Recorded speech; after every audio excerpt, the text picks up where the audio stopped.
Hello, my dear addict friends. My name is Emily Sussman, and welcome back to my virtual universe of true love here. We are continuing on with Recovery Story Time, where I read from my book, The Addict's Guide to Recovery, illustrated by the supremely talented Jessie Larson. And today we are on chapter 13. One of my favorites, and I don't mean that in a good way. Rebounding from relapse. Can you tell I've had some experience with this? Speaking of faith, here's what I consider to be a super helpful way to start getting back on your feet in case you do relapse on your drug. Whether that relapse happens after 3 years of sobriety, 3 decades, or 3 days. Repeat after me. It's okay. I'm okay. And I have faith that my recovery is going to be okay. Yet I know that affirming yourself with unconditional love might seem impossible after a relapse. For those of us who need and want sobriety more than anything in the world, it's devastating to let ourselves down and to disappoint those who are counting on us to stay sober too. That's why using your drug again after a period of sobriety, regardless of how long you've been sober, tends to trigger an emotional reflex of intense shame and regret. I understand that self-flagellation might seem like the only logical, that was not patting yourself on the back, but flagellating yourself on the back, might seem like the only logical response to the gut punch that is relapse. After all, you don't want to let yourself off the hook. Beating yourself up is meant to be a self-inflicted consequence to ensure you don't do it again. In theory, I suppose this makes sense. In practice, however, shaming yourself is no way to facilitate positive change. So I'm still going to urge you to act as if you believe in unconditional love, even if you don't intellectually buy it just yet. Repeat after me. It's okay. I'm okay. And I have faith that my recovery is going to be okay. From there, the next most helpful thing to do is to ask yourself, how can I reach out for help? The right kind of support from the people who have been through what you're going through, including relapse, is going to help you stop using and start believing in yourself. In my experience, person-to-person support has a way of writing your sobriety ship even more powerfully than repeating affirmations into the mirror by yourself does. There's something about hearing another person express hope for you that tends to actually help you believe those affirmations. My dear addict friends, I can sense you wincing from here. Why is it that most of us would rather drink a ground glass smoothie than tell another human being we need help? Pride and shame are the number one offenders. I should be able to solve my problems by myself, you say, bleeding from the eyes as you stagger under the crushing weight of your addict, so stalwartly determined to hide your relapse. You know how that sentence ends, though? And I'll die trying. So stop it. First of all, you can't do recovery by yourself. That's a fantasy cooked up by your addict, that disingenuous bastard who wants you to stay alone and addicted in the dark. The last thing it wants is for you to call in outside reinforcement to help kick its ass. Think of it this way. If you could stay sober without asking for help, then how come your addict's not hogtied and helpless in the corner already? Sobriety means doing a hard thing. And like a lot of hard things, it's way too hard to do all on your own. You're gonna need help from other humans, and that's okay. More than okay, actually. It's ideal. That's because being honest about needing help is yet another expression of unconditional love for your true self. Remember, unconditional love is the ultimate healing agent in recovery, as in life. All that being said, I need to address what tends to be our biggest hang-up post-relapse when it comes to asking for help from other recovering addicts. There's a reason it can feel so scary to go back to your recovery meetings and tell the truth about your relapse, even in the name of helping yourself get sober again. Fear of judgment. We addicts tend to have a hair trigger sensitivity to the slightest whiff of judgment, and we react to it like it's outright condemnation.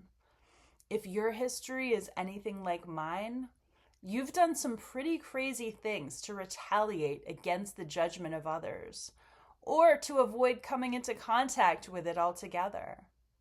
Either way, defensive reactions are usually a projection of the shame and judgment we're harboring about ourselves, as opposed to any real threat posed by the opinions of others. I promise, they're not thinking about you nearly as much as you're thinking about yourself. I do, though, want to get up on my soapbox and comment about one aspect of the fear of judgment in recovery meetings issue that can feel extra intimidating after a relapse. That is, the obsessive focus in so many recovery fellowships. I'm looking at you, 12-step, on what's known as continuous sobriety. Continuous sobriety is exactly what it sounds like, an uninterrupted chain of days, months, or years during which you didn't use your drug, or, depending on your definition of sobriety, any drug. Recovery meetings are typically full of people celebrating anniversaries of continuous sobriety, whether that's 30 days, 6 months, 1 year, or 12 years, and everything in between and beyond. First off, let me say that continuous sobriety is fabulous. It's admirable. It's a huge accomplishment. It represents the triumph of escaping your prison and not going back. And it happens to be critical to the health and welfare of so many of us recovering addicts.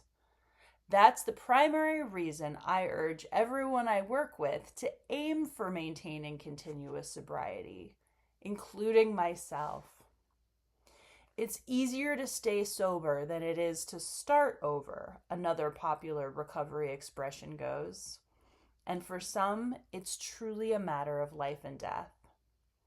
The problem I have, though, is when an obsession with continuous sobriety ends up fostering an excess of relapse-related shame and despair. You have no idea how many times I've seen a client come in sobbing because they drank a bottle of wine over the weekend after finding out some terrible news, or whatever else might have prompted the relapse. There's no way I can face all those people with years and years of sobriety in my meetings, they'll say, miserably. They're going to be so disappointed in me. Okay, right off the bat, let's remind ourselves that this is exactly what recovery meetings are for, to help addicts stop using. The only requirement for membership is a desire to stop using our drug, is how my own 12-step fellowship begins every meeting. Please note that that is very different from, you have to be sober a long, long time to be eligible to receive our support. But I've been there myself, so I know how dreadful it can feel to come back to meetings after a relapse, or in the midst of one. True, there may be a couple of sanctimonious jerks who say something unhelpful like, better you than me. There may also be those people who go off on an unsolicited lecture that prominently features the phrase, you just need to, insert their personal relapse prevention wisdom. That kind of stuff can be annoying as hell, which is why the mama bear in me wants to march right into your next recovery meeting with you and personally take out anyone who so much as gives you a side eye, let alone a tisk tisk when they talk about relapse, when you talk about your relapse. Then again, I also know you're going to be accepted and encouraged at those meetings infinitely more than you would ever be chastised or patronized.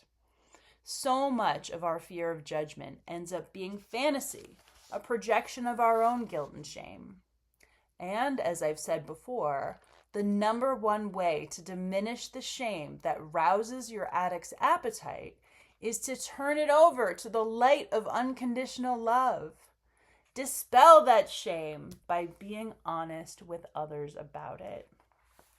Just don't allow your goal of continuous sobriety to backfire in the form of self-sabotaging shame if and when you do veer away from that goal. An obsession with continuous sobriety tends to make the matter of relapse far too black and white for recovering addicts.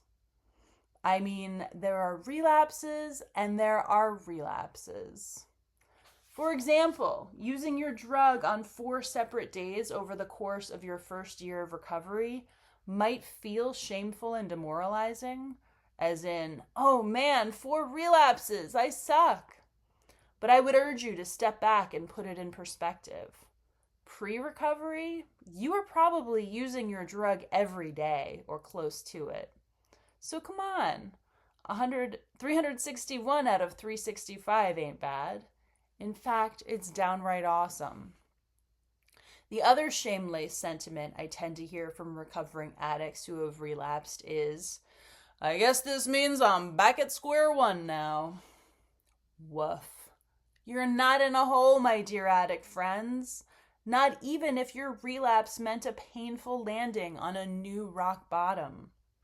You've got experience under your belt in recovery now, and what you've learned about yourself along the way hasn't gone anywhere. The only question is whether you're willing to pick yourself up and keep walking this road, or if you're going to allow shame and discouragement to drive you back to using again indefinitely. So no, you are not back at square one. Not even if you're having trouble getting sober again after a relapse. Now you know the steps to take. Admitting your powerlessness over your drug. Accepting that you're in the midst of a process that is still very much in process. And reaching out for the help you need to get back on track. Maybe that means loading up on recovery meetings every day.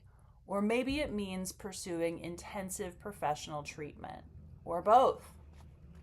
The bottom line on relapse is that it only means what you decide it means.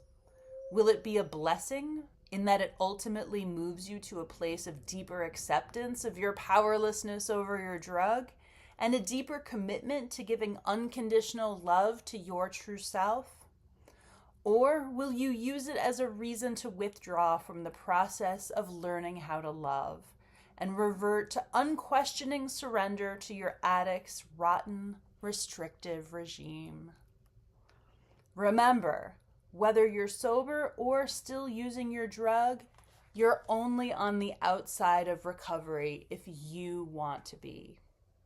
The only requirement to walk this road is the desire to love and live as your true self.